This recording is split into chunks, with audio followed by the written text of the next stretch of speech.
ad-lib something, so that's exactly what I'm going to do. Most everything that has been said, you think has already been said about Nathan. But a few things I think I know. Having worked with him and known him all his life, and a very good brother. But Kelly here told me that you have to talk something about the future. And Corrine has to watch for one thing. He's I don't know if you know what horses. Anybody here? Well, my brothers don't know. We had a horse called Bill. Was I think one of Dad's best horses that he ever had. It was a real good workhorse. And like you said, the saying goes, don't work a willing horse to death, but he just about did.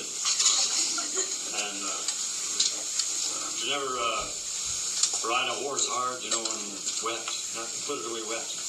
You should walk it till it's cold, And Dad neglected it, And something happens to an animal when you do that. Dad figured it was a habit, but it wasn't actually not a habit. It was a side effect that it had. What it did was, he kind of knew it would happen because he had experienced it as a younger boy, A horse will bite into a fence pole and it'll belch, And he says horses will actually run themselves ragged doing that.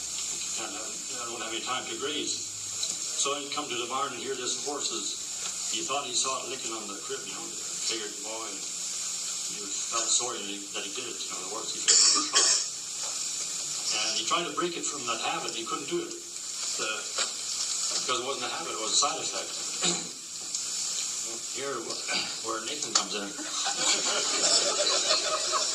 I remember when I used to work there. They when the school picnic would come on, then the sports day, Nathan would be getting in shape, and he'd run, and he'd run. He'd get so white and red and hot, and Walter and they scolded him. They failed one thing: they didn't walk until he was cool.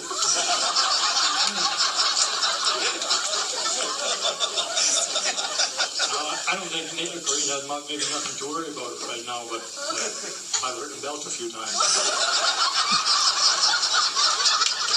I haven't seen him fight until he whip.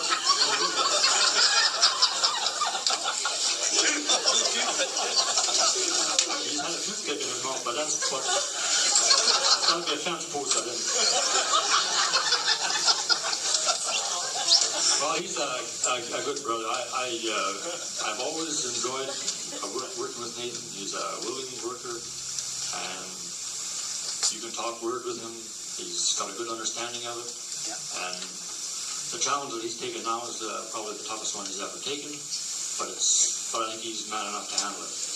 And I wish him all the best and in the future. And I think he'll make it all right.